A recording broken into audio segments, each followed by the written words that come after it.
தேவரீர் நீ சகலத்தையும் செய்ய வல்லவர். யார்?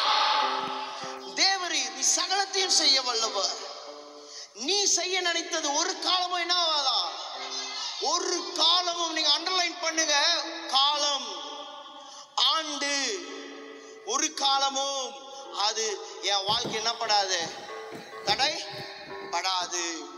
ஒரு காலம் தடைப்படாது. இன்னைக்கு நம்ம சொல்றோம், இன்னைக்கு நினைக்கிறாங்க சில பேர், மாய மந்திரத்தினால் ஆசீர்வாதம் வந்துருமா? எப்படி வரும்? மாய மந்திரத்தினால் ஆசீர்வாதம் வருமா? எப்படி வரும்? சூனிய மந்திரத்தினால் ஆசீர்வாதம் எப்படி வரும்? சாபம் வரும். மந்திரவாதி, சரிங்க நல்லா கவனிங்க, எத்தனை பேரு மந்திரவாதி மந்திரம் பண்ணி கொடுக்குறான், கரெக்டா?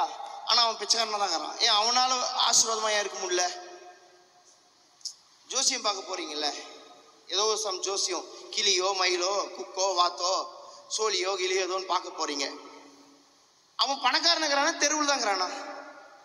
அவன் எப்படி அவனுக்கு ஆசீர்வாதத்தை கொடுக்க முடியும்? அவன் எப்படி அவனுக்கு ஆசீர்வாதம் சொல்ல முடியும்? அவனுடைய ஆசீர்வாதமே அவனுக்கு தெரியலனா அவனால எப்படி ஆசீர்வதிக்க முடியும்? ஆனா என் ஆண்டவர் ஐஸ்வர்யத்தின் தேவனா இருக்கிறார், அதனால் எனக்கு ஆசீர்வாதம் 100% உறுதி.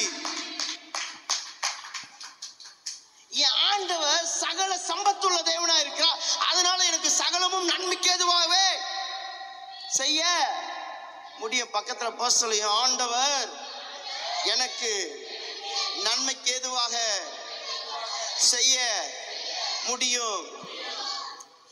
நல்ல கவனிங்க அன்பு தேவஜனமே, இந்த மாந்திரிகம், இந்த மந்திரம், சூனியம், செய்வன இதெல்லாம் பேசுறாங்கல்ல, ஃபர்ஸ்ட் அவங்க இருந்தா நம்ம தூரமா இருக்கணும். ஆமென். நம்ம யோசித்து பார்க்கணும், நம்ம பேசுவதை நிதானிக்கணும். ஆமென். கர்த்தருடைய வார்த்தையை நாம் தியானிக்கிறோம். நான் தியானிக்கிறதுனாலதான் இந்த காரியம், எலிசாவுடைய காரியத்தை என்ன பண்ணுது உங்களால சொல்ல முடியுது. 400 ஆண்டுகள் ஆன பிறகும் எலியாவின் மேல் இருந்த வல்லமை எலிசா மேல் இருந்தது. எலிசா மேல் கொடுக்கப்பட்ட அந்த வல்லமை மரித்த சடலத்தை உயிரோடு எழுப்புமானால், தேவரி சகலத்தையும் செய்ய வல்லவர். நீ செய்ய நினைத்தது ஒரு காலமும் அது என் வாழ்க்கையில தடையே படாது. ஒரு காலமும் அது தடைப்படாது. ஒரு காலமும் அது மாறாது. ஒரு மிஸ் ஆகுதா கவலைப்படாத. 2003 பாக்குறல, ஐயோ போன வருஷம் சொன்னாரு, கவலைப்படாத. ஆமென். அதிலே ஆசீர்வாதத்தை பெற்றுக்கொள்ளும்.